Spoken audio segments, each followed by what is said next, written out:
이제 주님이 이 겟세마네 동산의 기도를 끝내고 이제 잡히시는 장면이 오늘 본문 말씀이에요. 살아계신 하나님의 아들이신 예수님이, 그 능력 많은 예수님, 병자를 살리고 죽은 자를 살리고 병자를 고치고 배고픈 자에게 떡을 주신 예수님, 풍랑이는 바닷가에 괴로워하고 있는 제자들에게 나타나셔서 풍랑을 잠잠케 하시고 바람을 멈추게 하신 그 능력의 예수님이 이제 사람의 손에 붙잡혀서 십자가를 향하여 가고 있어요. 그래서 오늘 본문을 통해서 주님께서 잡히신 이유, 예수님이 능력이 없어서 무능력해서 잡히신 게 아니죠. 예수님이, 그 살아계신 예수님이 왜 대제사장들과 그들의 군병들에게 잡히셨나? 오늘 그 이유에 대해서 말씀을 보면서 함께 은혜를 나누기 원합니다. 자, 오늘 본문 말씀 47절 말씀을 함께 볼까요? 함께 읽어봅니다. 말씀하실 때 한 무리가 오는데 12 중에 하나인 유다라 하는 자가 그들을 앞장서 와서, 예수님이 잡히신 이유는 첫 번째는 가룟 유다가 있었기 때문입니다. 유다는 예수님을 배반하고 예수님을 판 사람, 그가 바로 유다예요. 처음 시작으로부터 들어가 보면 예수님을 따르던 수많은 무리가 있었고, 예수님이 밤새 기도하신 후에 그들 가운데 12명을 따로 선택하셨어요. 그러니까 수많은 사람들 가운데 특별히 12명의 제자를 부르시고 그들을 사도라 칭하셨다. 그러면 수많은 사람 가운데 선택된 유다는 능력 있는 사람이었고 헌신된 사람이었고 결단하고 주님을 따르겠다라고 고백한 사람이에요. 마치 우리가 중직자로 이렇게 기도받고 안수받을 때 내가 이제 주와 복음을 위해서, 교회를 위해서 헌신하겠습니다, 뭐 그런 모습과 자세가 있었기 때문에 중직자로 부름받고 또 택함받고 임직을 받은 거죠. 마치 그것처럼 그 수많은 예수님을 따르던 사람들 가운데 유다는 재능 있고 헌신되고 능력 있는 사람이었다. 그래서 12 중에 한 명으로 선택당하고 그가 주님을 위해, 그 무리를 위해 헌신하고 봉사하는 모습을 볼 수 있어요. 그는 돈꾀를 맡았다라고 성경에 말해주는 것처럼 그는 주님의 인정을 받았습니다. 주님께 신임도 얻었습니다. 그런데 그 유다가 주님을 팔았어요. 주님을 배반하고 배신했습니다. 왜 유다가 주님을 배반하고 배신했습니까? 배신은 무엇이고 배반은 무엇입니까? 배신과 배반을 유다를 통해서 보여주는데, 유다는 자기의 신념을 버리지 않았어요. 하나님의 말씀, 예수님보다 자기의 신념이 더 위에 올라가 있었어요. 우리가 이 땅을 살아오면서 배운 지식들, 경험들, 감정들, 이 모든 것들이 주님보다 앞서면 문제가 생기는 겁니다. 특별히 이성적인 사람들은요, 너무 이성에 앞서다 보면 하나님의 말씀보다 그 이성이 더 앞장서서 믿음을 저버리는 경우가 나온단 말이에요.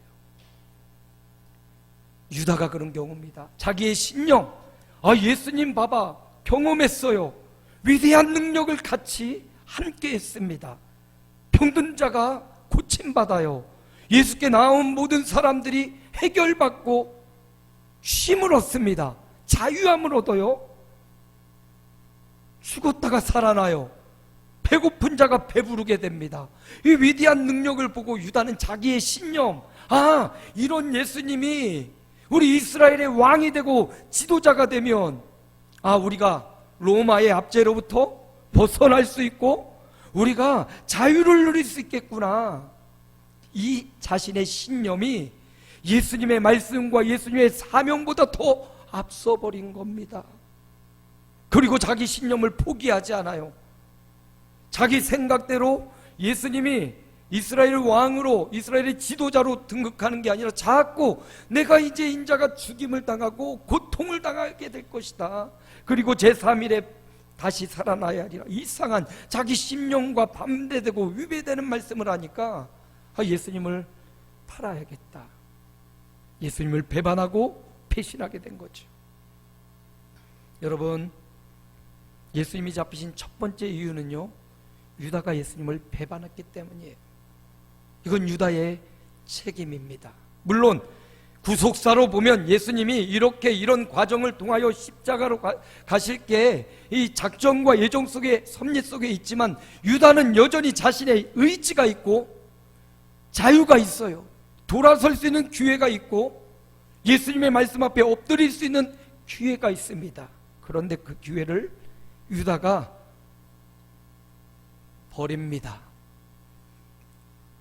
예수님을 배반합니다.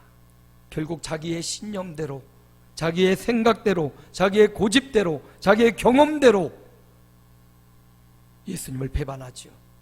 성경에 보니까 요한계시록 3장 8절입니다. 우리 함께 읽어봅시다. 내가 내 행위를 아노니 내가 작은 능력을 가지고서도 내 말을 지키며 내 이름을 배반하지 아니하였도다. 소아시아 7교회 중에 빌라델비아 교회, 칭찬 들은 빌라델비아 교회는 작은 능력을 갖고 있다. 뭐 규모가 다른 교회들처럼 안디옥 교회처럼 막 엄청 크고 선교사님 많이 파송하고 그런 교회가 아니었던 것 같아요. 작은, 아마 우리 아름다운 교회처럼 그렇게 너무 약하지 않고 너무 크지도 않고 적당한데 좀 부족한, 아마 그랬던 것 같아요. 그런데 이 빌라델비아 교회 그 적은 능력을 갖고도 주님의 이름을 배반하지 않았다. 주님의 말씀을 지켰다. 이거 우리에게 주는 교훈이 크지요. 능력이 많아서 믿음이 센 건 아니라는 거예요. 돈이 많아서 믿음도 큰 거 아니에요. 지식이 정말 남달라서 더 믿음이 좋은 건 아니라는 거예요. 작은 능력을 가져도 주님의 말씀이 무엇인가, 주님이 우리를 향한, 공동체를 향한 하나님의 뜻이 무엇인가, 그 말씀을 지켜내고 주님을 배반하지 않는 삶을 사는 빌라델비아 교회가 주님의 인정을 받았다. 중요한 거는요, 빌라델비아 교회가 한 사람, 목회자 한 사람이 아니라는 겁니다. 그 공동체예요. 그 교회 성도들이에요. 그 교회 공동체 모두가 작은 능력을 갖고 있지만 하나님 앞에, 예수님 앞에 인정받고 예수님을 배반하지 않고 주님의 말씀을 지켜냈다는 겁니다. 우리 아름다운 공동체가 이런 공동체가 되기를 소망합니다. 끝까지 배반하지 않고 끝까지 주님의 말씀을 지키고 주님의 능력을 나타내시기를 축복합니다. 자랑해야 되지 말아야 될 게 요즘 특별히 3가지가 있다고 해요. 요즘 대인관계 하면서 자랑하다가 관계가 끊어지는 경우가 참 많아요. 이 3가지 자랑은요, 늘 조심해야 된대요. 첫 번째 자랑이 돈 자랑이래요. 돈 자랑. 정말 수고하고 땀 흘려서 벌어들인 게 돈 아닙니까? 그런데 그 돈도 자기의 어떤 능력과 재능이 있어서 번 것 같지만 하나님이 만남의 복을 통하여 재물을 얻을 능력을 주셨기에 재물이 쌓이는 거예요. 그러니까 여러분, 돈 자랑하지 맙시다. 많이 벌어도 자랑하고 싶으면 쓰세요. 그 상대방을 위해 내가 쏠게 써주세요. 돈 자랑하는 것, 그래 네가 많으면 얼마나 많아, 이 뒤돌아서면 꼭 욕먹는다니까요.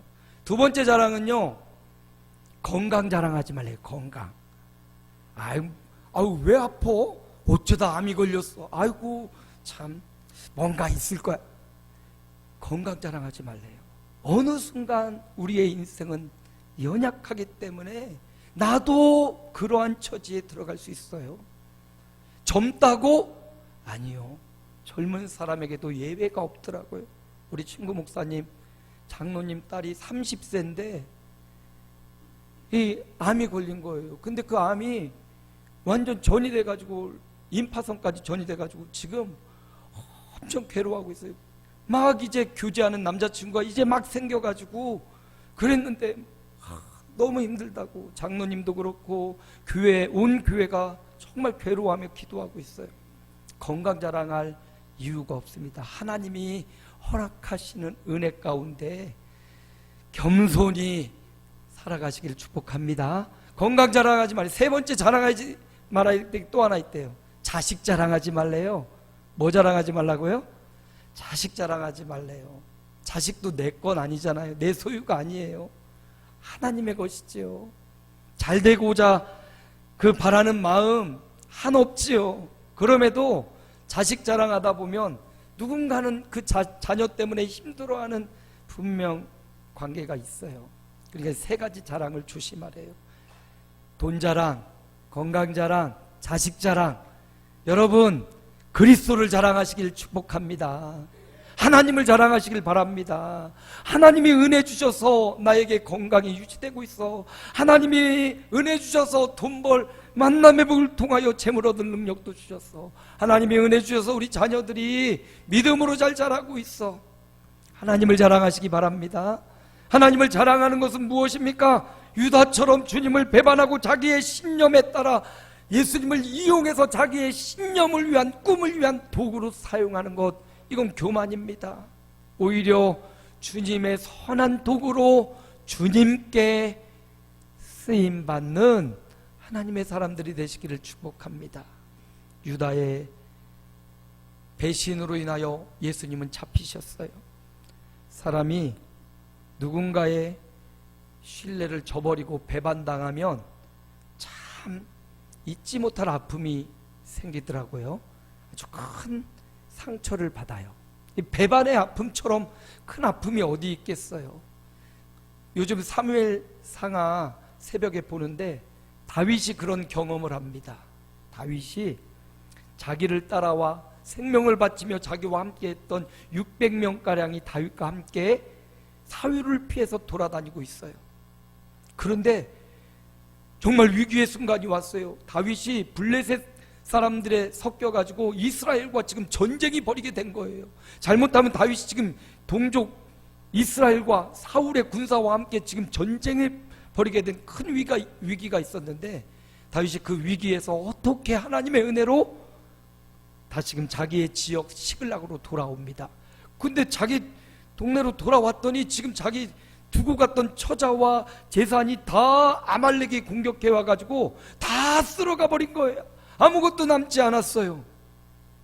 정말 큰 위기입니다. 이때 다윗이 굉장히 큰 어려움을 당해요.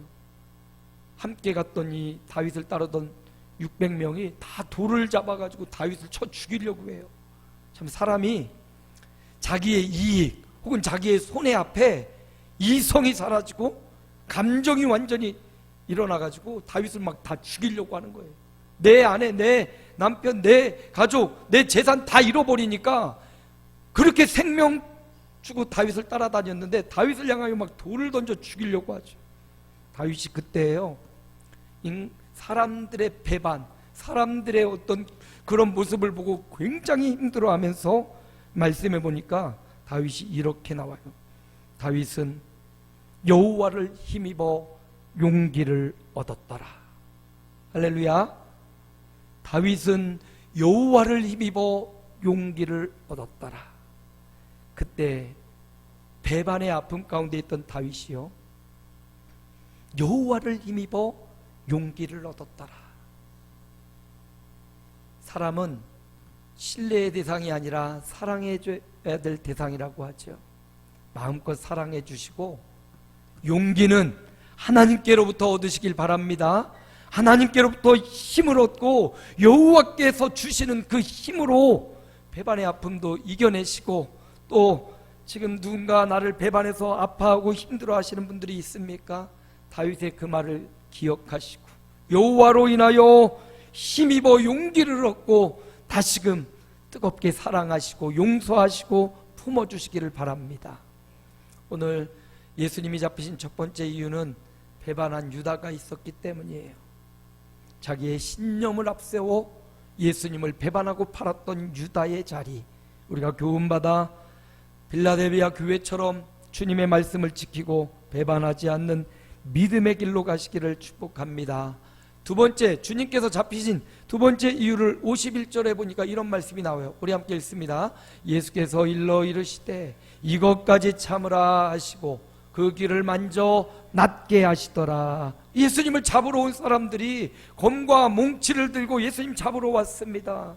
그러자 베드로가 옆에 있다가 예수님 잡아가면 안 되니까 칼을 휘둘렀죠. 그 휘두르는 칼에 어떻게 막 찔르고 이렇게 하지 않고 휘둘렀는지 대제사장의 종 말구의 오른쪽 귀가 잘린 거예요. 막 피가 나고 막 난리가 났겠죠. 거기 예수님 누구냐고 막 찾고 칼을 휘두르고, 예수님이 그 자리에 가셔서 귀가 잘린 말구의 귀를 잘 고쳐주시면서 하신 말씀이에요. 이것까지 참으라. 이것까지 참으라. 예수님이 잡히신 이유는 능력이 없어서 잡히신 게 아닙니다. 힘이 없어 끌려가신 게 아니에요. 인내하셨기 때문이에요. 이것까지 참으라 말씀하신 주님 참았기 때문입니다. 이 본문의 마태복음에 보니까 이런 말씀이 나와요. 함께 읽습니다. 너는 내가 내 아버지께 구하여 지금 12군단 더 되는 천사를 보내시게 할 수 없는 줄로 아느냐? 아, 예수님은 천사를 보내시게 할 수 있는 능력이 있다는 겁니다. 예수님은 천사를 동원하는 능력이 있으셔요. 천사가 어떤 천사예요? 이 천사는 그냥 막 가브리엘처럼 이런 천사가 아니라 전쟁의 천사예요. 전쟁의 천사. 마치 여호사밧을 쳐들어온 모압과 세일산 사람들이 막 쳐들어왔을 때 여호사밧이 찬양대를 앞세우고 거기서 하나님을 찬양할 때 하나님이 복병을 두어가지고 그 사람들을 완전히, 한 복병이 모압과 암몬과 세일산 사람들을 완전히 쳐부셨어요.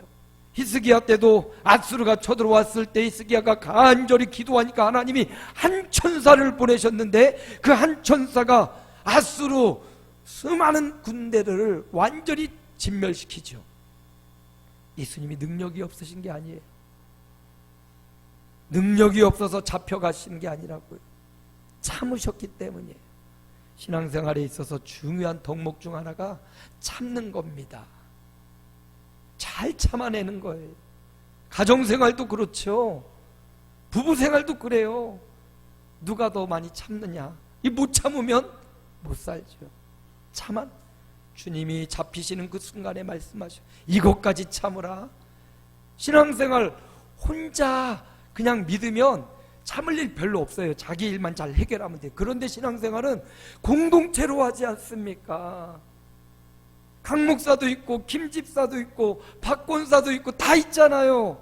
이게 함께 모여서 하다 보니까 다툼이 일어날 수도 있고 생각이 다른 일들이 벌어질 수 있어요. 이럴 때 우리가 기억해야 되는 말씀, 이것까지 참으라. 따라합니다. 이것까지 참으라. 신앙생활은요, 참는 거예요. 하고 싶은 말 다 하면 상처받습니다. 관계 끊어집니다. 참아야 돼요. 하고 싶은 말 있어도 좀 참고요. 별로 아멘도 없어요. 난 안 참을 거야. 내 맘대로 살 거야. 저도 많이 참습니다, 여러분. 참는데 이 정도예요.